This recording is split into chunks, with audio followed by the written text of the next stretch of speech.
Halo, Assalamualaikum warahmatullahi wabarakatuh. Jumpa lagi di channel Kelas Ilmu. Pada video kali ini, kita akan membahas mengenai prediksi soal-soal CPNS bidang pengawas benih tanaman bagian kedua.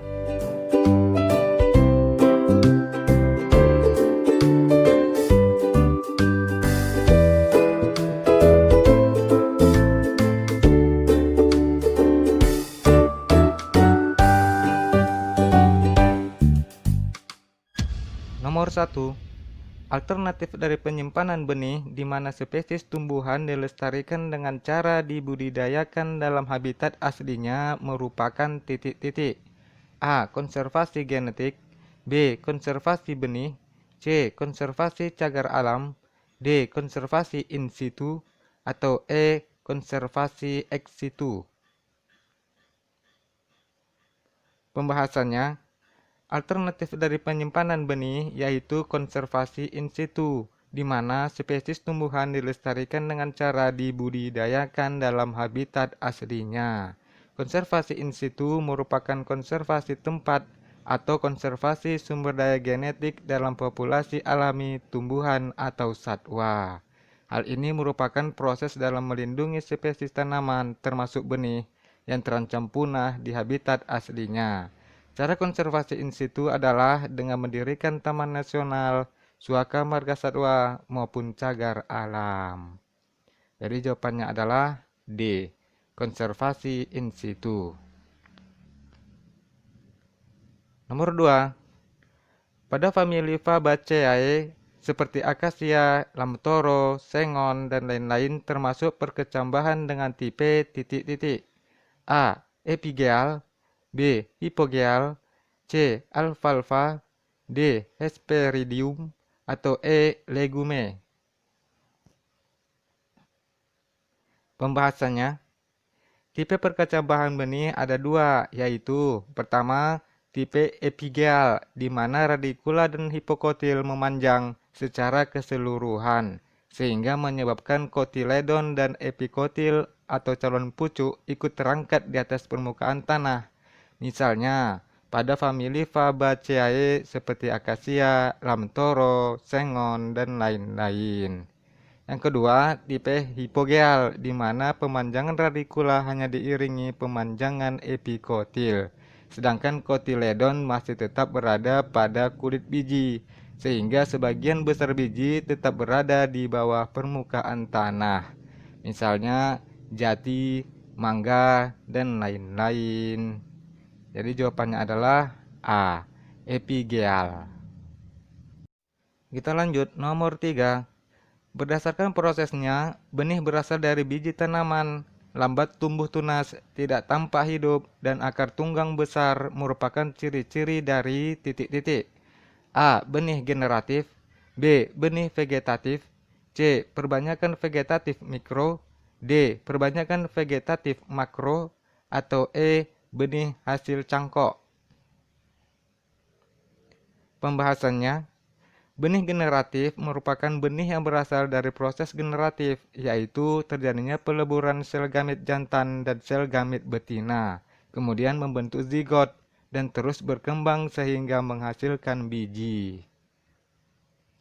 Adapun ciri-ciri dari benih generatif yaitu, pertama, berasal dari tanaman berbunga, berasal dari biji tanaman, lambat tumbuh tunas, akar tunggang besar, tidak tampak hidup atau genotif, hasil zigot, proses pengadaan lambat, cepat tumbuh akar, memiliki genetik dari gabungan antara dua pohon induk.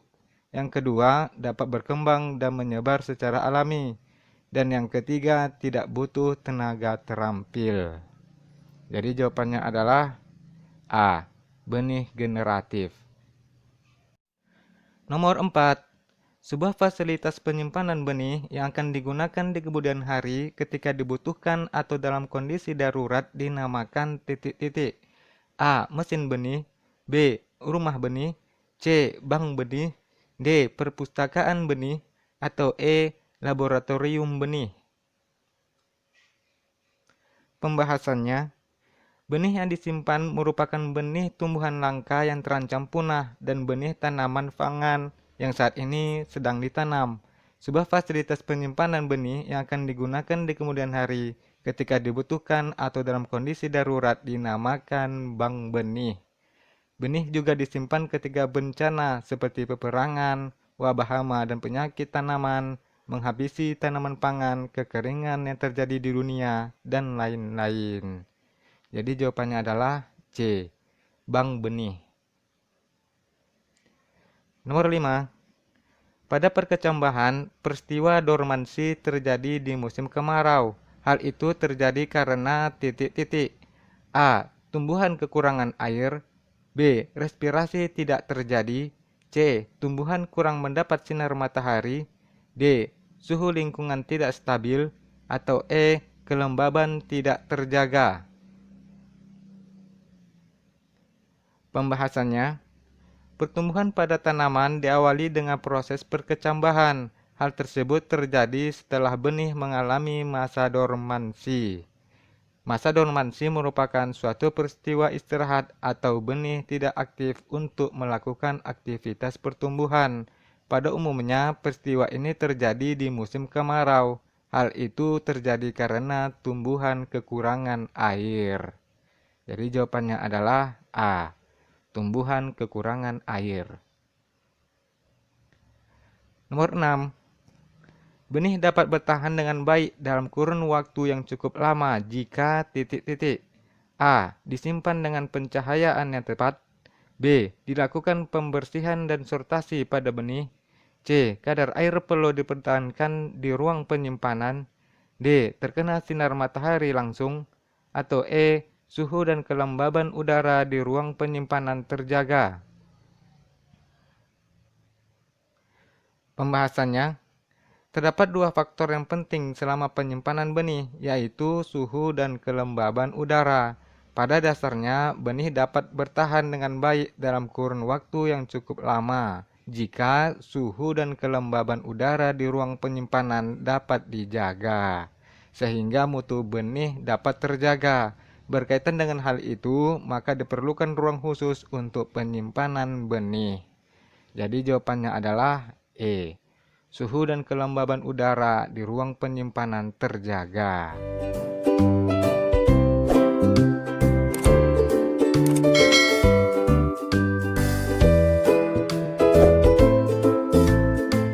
Nomor 7. Pada tahap perkecambahan, proses masuknya air ke dalam benih dapat terjadi secara difusi maupun osmosis. Difusi air terjadi akibat titik-titik. A. Protein dan pati yang menarik air. B. Dinding sel kulit benih yang permeabel terhadap molekul air. C. Keadaan benih yang lebih kering dari lingkungannya. D. Retaknya kulit benih. Atau E. Poros embrio yang memanjang. Pembahasannya, imbibisi merupakan proses masuknya air ke dalam benih untuk memicu dimulainya perkecambahan. Proses masuknya air ini dapat terjadi secara difusi maupun secara osmosis. Difusi air terjadi akibat keadaan benih yang lebih kering dari lingkungannya, sehingga air masuk ke dalam benih.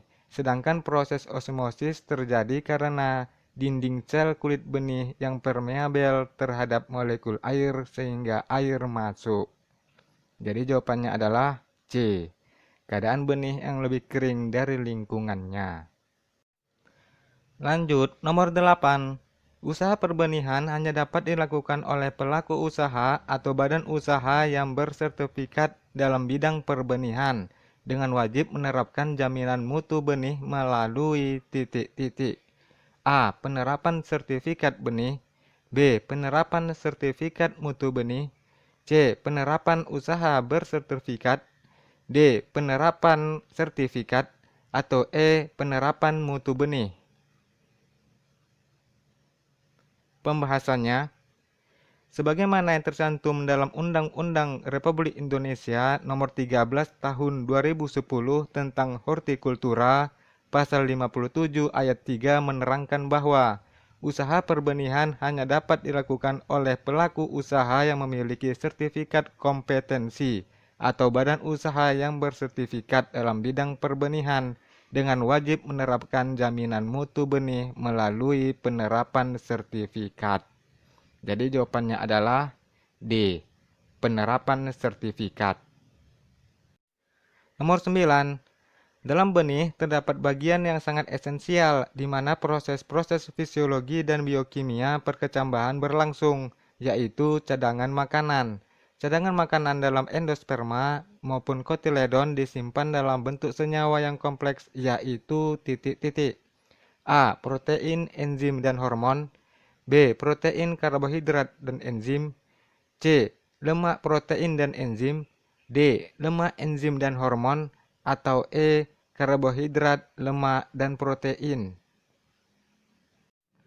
Pembahasannya, dalam benih terdapat bagian yang sangat esensial di mana proses-proses fisiologi dan biokimia perkecambahan berlangsung, yaitu cadangan makanan. Sebagian besar tanaman monokotil menyimpan cadangan makanannya dalam endosperma, sementara tanaman dikotil menyimpan cadangan makanannya pada 2 buah kotiledon karena tidak memiliki endosperma. Cadangan makanan dalam endosperma maupun kotiledon disimpan dalam bentuk senyawa yang kompleks, yaitu karbohidrat, lemak, dan protein. Karbohidrat tersimpan dalam bentuk pati dan harus dirombak dahulu menjadi senyawa yang lebih sederhana agar dapat ditranslokasi ke titik tumbuh. Jadi jawabannya adalah E. Karbohidrat, lemak, dan protein. Nomor 10, nomor terakhir. Benih yang induknya tidak diketahui dengan jelas sehingga benih tersebut sulit ditelusuri informasi genetiknya termasuk titik-titik. A. Benih legitim. B. Benih ilegitim. C. Benih propellegitim. D. Benih pellegitim. Atau E. Benih gitim. Nomor 10 ini kita jadikan PR aja lah ya. Gampang kok ini. Kalau misalnya kalian tidak bisa menjawabnya kelewat. Tulis pembahasan dan jawaban kalian di kolom komentar biar sama-sama belajar. Nanti insya Allah aku kasih jawabannya di deskripsi. Oke teman-teman. Terima kasih sudah menyaksikan dan insya Allah kita akan berjumpa lagi pada video-video pembahasan lainnya. Assalamualaikum warahmatullahi wabarakatuh dan sampai jumpa. Bye.